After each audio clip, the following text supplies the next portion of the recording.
name is Jonathan Poole, and I'm the Event Director for Championship Week at Winthrop University. On behalf of the United States Disc Golf Championship and the Throw Pink Women's Disc Golf Championship, I'd like to congratulate this year's 2021 class of the Disc Golf Hall of Fame. Thank you, JP, and thank you so much for having us again this year. We couldn't thank you enough for the hospitality that you have shown the Disc Golf Hall of Fame. Welcome to the Disc Golf Hall of Fame induction ceremony for the class of 2021.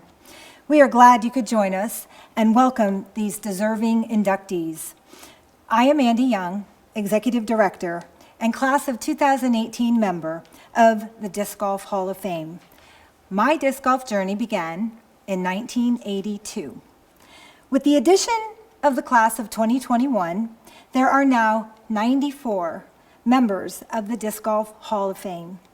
We're fortunate to have some of them here with us who we would like to introduce to you now.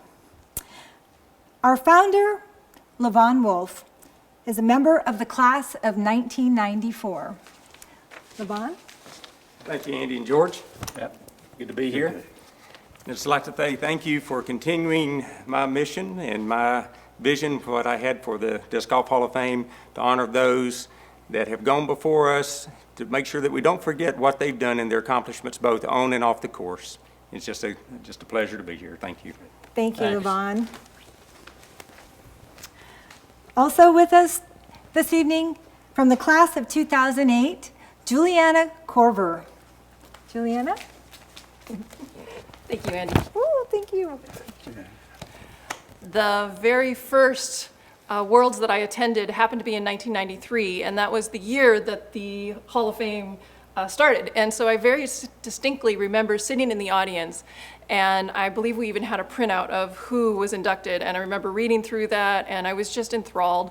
And to be able to think back on that now and know that I'm part of that group is a really special feeling, and I just want to make sure that those of you that are watching, don't limit yourself, dream big.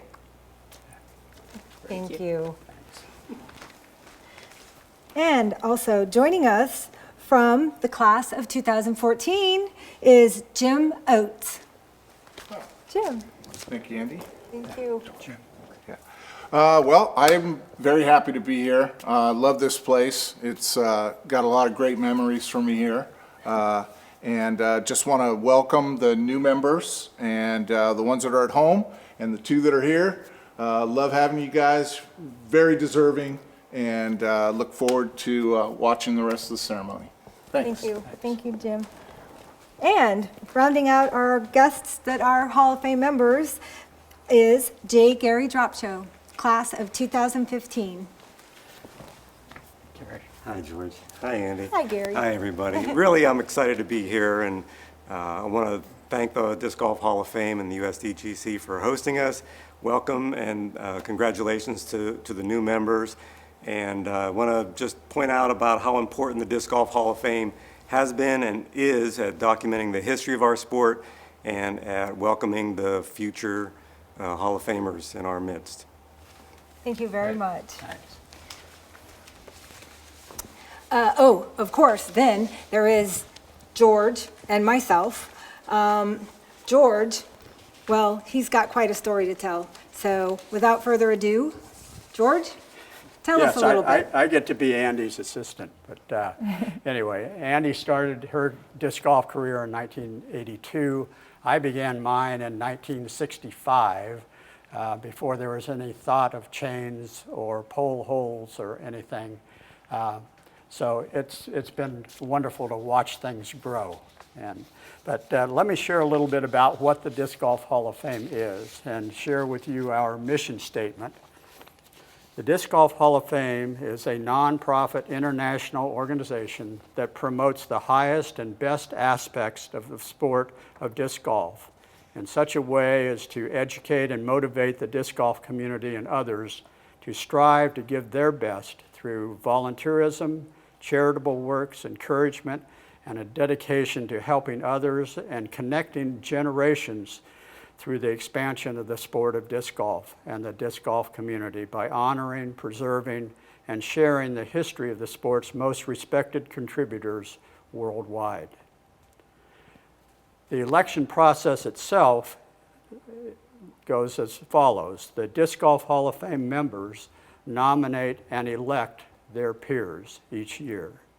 And the annual election process is conducted and overseen by the Disc Golf Hall of Fame administrators, Andy and myself. The criteria for being a member of the Disc Golf Hall of Fame is someone who is held in the highest standards of conduct and accountability. For inductees are considered, they must have a favorable standing and an honorable reputation within the disc golf community, exhibiting integrity, character, and sportsmanship with dignity and wisdom to foster the greatness of our game. They must demonstrate significant contributions to the sport of disc golf through development, promotion, competition, leadership, or sportsmanship that merits recognition and remembrance and respect. And they also must have a minimum of 15 years of continuous active participation in disc golf. So, without further ado, let's get on with honoring this year's class of inductees. Our first inductee this evening is Jonas Loff of Sweden, a true pioneer of disc golf in Europe. Always preferring to work in the background, Jonas Loff was instrumental in planting the earliest seeds of disc golf development in his home country of Sweden. Being so passionate about the game and sport, he developed and shared disc golf information through all communication channels to thousands. His landscaping background contributed to establishing one of the most popular international disc golf destination courses in the history of our sport, Jarva Disc Golf Park, where the earliest and largest spectator audiences at disc golf tournaments were recorded and witnessed worldwide. Congratulations, Jonas. It's a great honor to be a part of the Disc Golf Hall of Fame. Since I first experienced the sport in the late 70s, I've been interested in the potential of the sport and the improvements that can be made.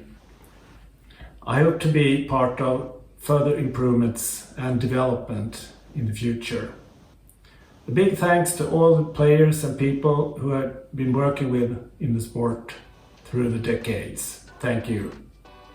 Congratulations again, Jonas. Thank you for all your contributions. And now it's time to meet our next inductee, Dean Tannock of Huntsville, Alabama. Dean? Dean, congratulations. Thank you.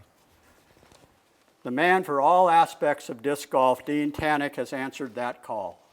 Always a fierce competitor with his own career collection of wins and top finishes, Dino, as he is known to his disc golf family and fans, followed valiantly in the footsteps of his mentors, becoming one himself. A lion-hearted volunteer with a passion for the growth of the game as strong as his taste for competition, with his southern hospitality and a loyalty known of man to kings, Dean has always been one of our sport's greatest knights in shining armor. Congratulations, Dean. Thank you, George. Thank you, Andy. You're welcome. Thank you, Hall of Fame admins. I started my disc golf journey in 1985, but had been throwing frisbees at the early age of 7, 8 years old. I love the flight of the frisbee, learning the angles, love hitting things with it like a tree, a pole, or my brother. I joined the Navy at 18 and was still learning frisbee tricks and catches with my 165 Whammo. Along with air bounces, tips, brushes, delays, I got out of the Navy in 85, and one day throwing frisbee with a buddy, he asked me if I played frisbee golf at Brown Springs Park in Huntsville. I said no, so we took our frisbees there, and we went and played multiple rounds until just after dark. And first round, I made a shot, maybe 80, 85, but I was getting better every round, so I was hooked. About the second or third round, we ran into this cool cat with a bag on his shoulder with skinny discs in his bag. He had cut off sleeves, tube socks, and a 70s stash. And his name was Levon Wolf. And so he told me about a tournament coming up the next weekend called the Round of Town, where we played all 3 Huntsville courses and all in one day. So I said, I'm in. So I show up at Saturday morning, first thing, and run into Stash Dude again. And he showed me a brand new Innova Arrow and gave me it's the latest and greatest speech on it. And so I was hooked. I bought one, and I try it on a warm-up hole off to the side, and I throw it, and it hyzered out so quickly. And I was like, what the? And so instead of using it for the tournament, I just used it to mark my lie, and I used my trusty whammo for the rest of the day. I finished tied for third in AM. I won a couple of discs, and then got a hand-me-down bag. And so with my bag, my arrow, an XD, and an AVR, I was a disc golfer. From that day on, Levon took me under his wing like I was a younger brother and taught me not only how to play the beautiful game of disc golf, but also the camaraderie, love, and passion for the game. This wonderful game has allowed me to travel the world to play and meet many of you and thousands of others that have the same passion like us for competing and watching the beautiful flight of the disc. I've had the joy to meet many great disc golfers when they were younger and saw the progression over the years. I met Bum and Stevie Rico in '93 Worlds when they were just young teenagers. I'd see Garrett Guthrie and his brothers in Gainesville. They lived right off the course. Matt Orm was just 15 years old when he came up to Huntsville and beat me on my own track. In the mid-'90s, a few of us were touring together, and whenever we were near St. Louis, we would stay with Dave McCormick at his house. And I remember a little 7-year-old nephew named Nico, and he would toss discs with us in the yard sometimes, but he was more interested in doing backflips off the basket instead of throwing discs into the basket. I am very, very grateful and humbled by this Hall of Fame honor, and I know it's also a responsibility of being a Hall of Famer. It's up to us to pass on to the next generation not only the knowledge of throwing discs, but also the history of this wonderful sport. Pass it on, pay it forward. There is a tremendous joy of a simple act of giving a lesson or giving away a disc to a new player. I've learned this from the best. Levon has been doing this for over 45 years, and I'm trying to do what my mentor has shown me. Thank you, Hall of Fame admins, for your hard work, and thanks to all the Hall of Famers for your life lessons and love of the sport. Thanks to Innova for the wonderful support over the years. Of course, thanks to my mentor, my friend, my brother, Levon. Without you, this amazing journey of mine probably would never have happened the way it did. Thanks to my wonderful wife, Ginger, for all she has done to help me and support my disc golf career. I love you, babe. Thank you all for being a part of my life. Peace, love, let's watch them fly. Thank you. Thank you, Dean. Congratulations. Thank you. And our next inductee, congratulations to our Denmark European Martin Friedrichsen, a true pioneer of the European disc golf development era. Martin Friedrichsen has worked on both sides of disc golf as a developer, promoter, and competitor. A grassroots pioneer, Martin was the main force in establishing the first disc golf courses in his native Denmark in 1985.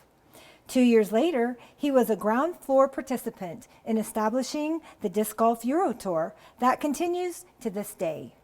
When not playing himself, his passion for photography led to documenting the sport through his camera lens, creating a visual history of our sports players throughout his native Europe and disc golf travels abroad. Congratulations, Martin. I'm really proud and honored to be a part of this, and I would like to take you on a journey to show you how it all started in Europe. So back when I started disc golfing, this was a driver, and this was a mid-range, and here I have a Swedish disc golf disc from 1980, a Whammo 80 mold, and that was the year I started playing, and I joined the Danish Frisbee Forbund, Dansk Frisbee Forbund, the national association. That was way before PDGA got into Europe. Shortly after I started playing, we got brand new equipment like the Midnight Flyers, the heavy discs. We got the Puppy, and later on the Super Puppies, and they were really cool discs with much better accuracy than what we had before. In 1983, I traveled to England to play the European Championships, and at that time there was a launch of the Eagle, the first disc solely built for disc golf. It was a great experience, but totally new for us to throw plastic like this, and it was a revolution for the sport. Playing in England was so much fun, I started traveling to international tournaments, and in 1985 I played the World Championships in Helsingborg in Sweden, and the year after I traveled to Charlotte, North Carolina, and this is actually my driver and mid-range from that tournament. After playing in Charlotte, I traveled 6 weeks in the South playing tournaments and meeting new friends. And when I came back to Denmark, I met with Per Kronvold, and we talked about the impact of the PDGA for the sport in the US. And later that year, we started a Danish branch of the PDGA. That was an awesome experience. And later, the next year, we had the first tour, the first PDGA tour outside of the US. And that was a big beginning for professionalizing the sport in Europe. Per and I, we organized a lot of tournaments together back then. And we would literally get up in the morning and build the course, play it, and then take it down in the evening and put it up again the next morning. We had no disc golf courses in Denmark in 1980. We had the first one in 1982. Per built that one, and we built another course in 84, 85, and then again in 86. Back then, we only played 9-hole courses for tournaments because we didn't have 18 holes or 18 baskets in the country. We had the permanent courses where we couldn't remove the baskets. And then if we had another tournament, we would call friends and they would bring their basket and we'll set up the course, carry the baskets through the park and install the course for the day and take it down. And it was just awesome. But it was of course also troublesome. I got the crazy idea in 86 to organize a world tour, and I was just a young kid at that time. But one of the advantages of being in youth sport is that there's no grumpy old man to stop you. So I thought it would be a great idea. I talked with Ted Smethers, I talked with Tom Monroe, Joe Fade, and lots of others, and Per helped me. And then we organized a world tour in 87. It was the first worldwide tour of disc golf, and the sport wasn't ready for it. The world tour was 7 tournaments, and Glenn Whitlock from Canada, he traveled to all but one of them.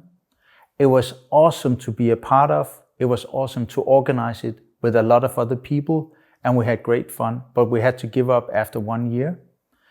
I have this disc as a memory. It's a classic rock. It used to be orange. I lost it in a lake during the tournament, and I got it back 20 years later. So this is what a disc looks like after 20 years in water.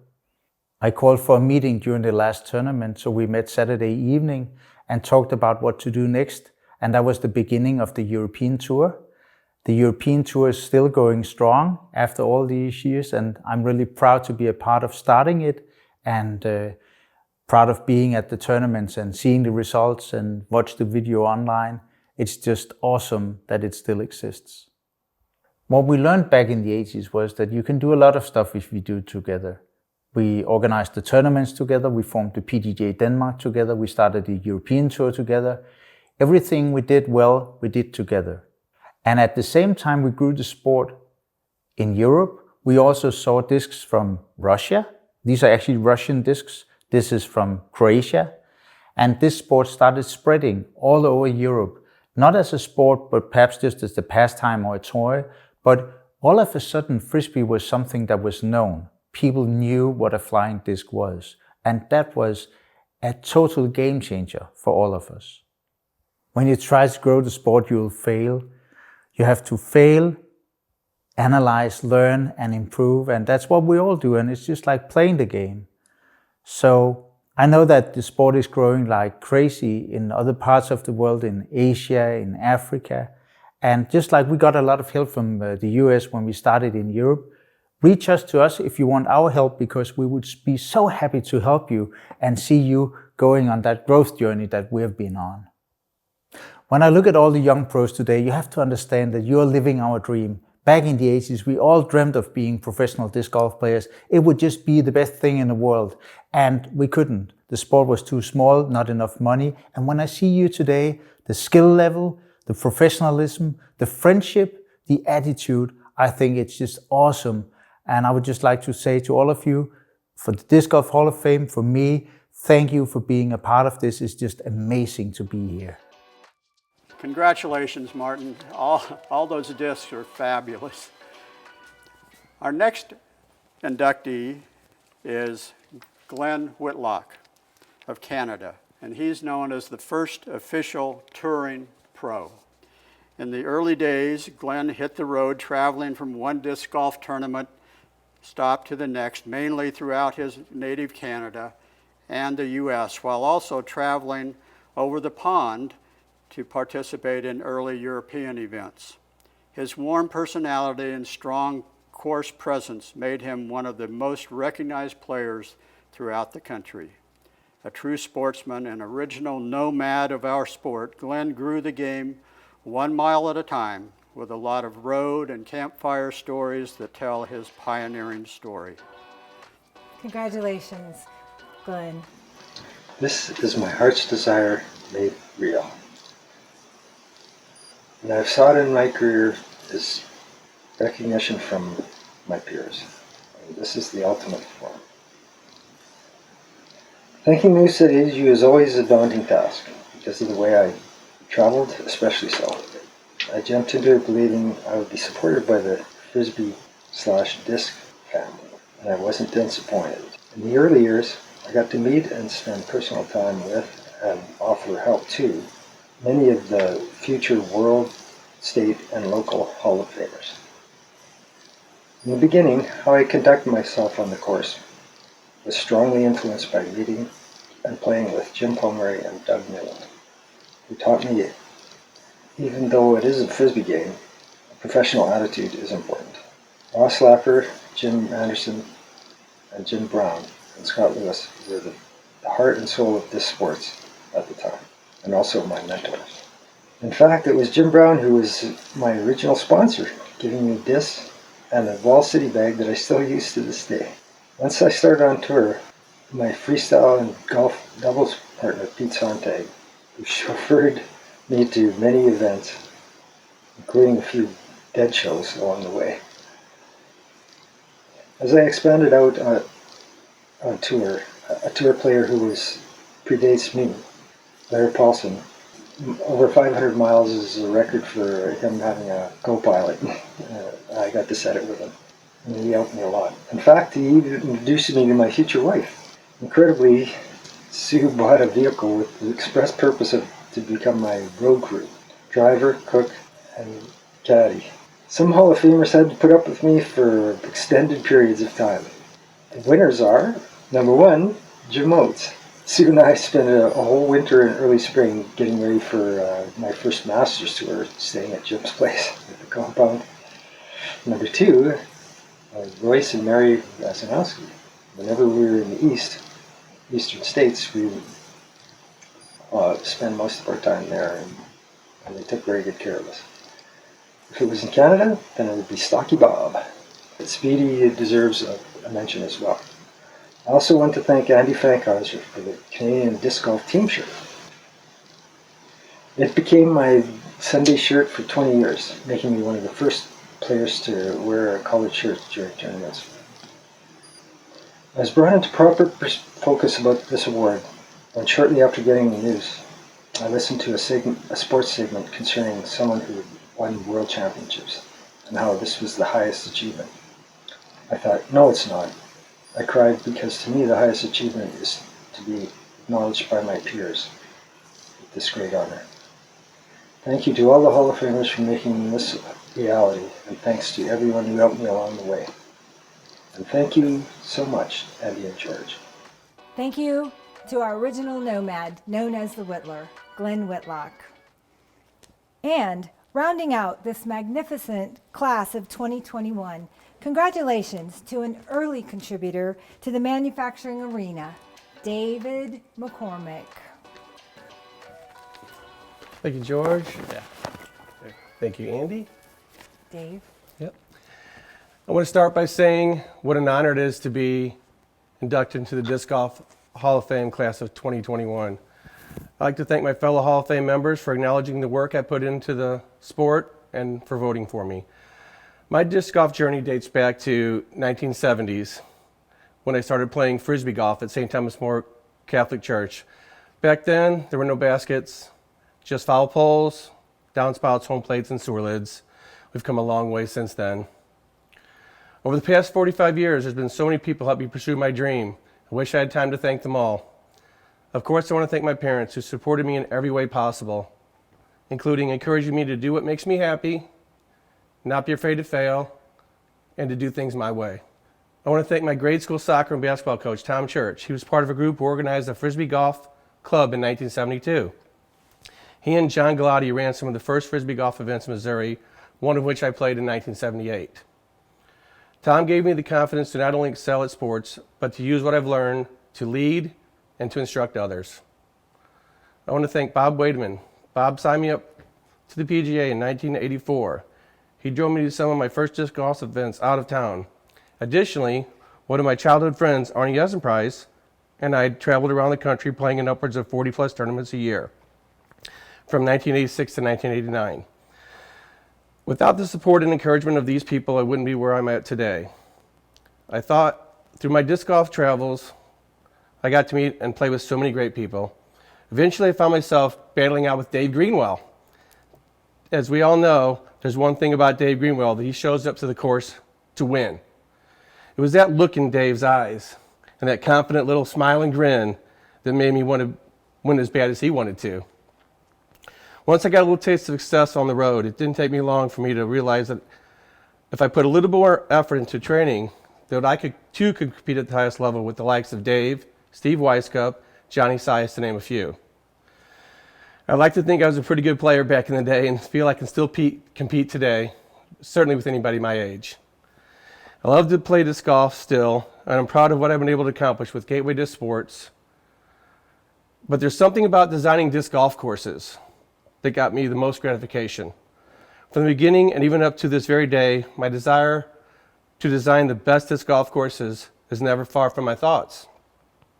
As early as 1975, I designed my first disc golf courses around my neighborhood, including what is now Endicott Park in St. Louis. My current total of 104 disc golf courses designed is one of the accomplishments in life that I'm most proud of. One of my latest projects is an 18-hole masterpiece at Eagles Crossing in Hawk Point, Missouri, bringing together a combination of my 45 years of experience and the determination of owner Philip Samuels to build the #1 disc golf course in the world. It's going to take an awful lot for there to be something any better anytime soon. Hopefully I have a lot more courses left in me to design. If there's one message that I can pass along to the next generation of players, promoters, and whoever this message reaches, is to not be afraid to take a closer look at your disc golf course and the disc golf courses in your area, to see what can be done to improve them. First and foremost for safety, but also for playability, flow, and to keep up with today's athletes and disc technology. Just about every disc golf course needs some sort of improvement, from signage to benches to tee and pin locations. If you think your course might need some tweaking and you're not sure where to start, feel free to contact me. Congratulations, Dave. Thank you. Thank you. Andy, what a fantastic ceremony tonight. We did it. And congratulations to our wonderful class of 2021, our new inductees. And thank you to our Hall of Fame members who came to join us tonight to welcome them. That concludes our induction ceremony. But if you'd like to keep current with all happenings at the Disc Golf Hall of Fame, please visit our website at thediscgolfhalloffame.org. Thank you. Thank you, George. Thank you.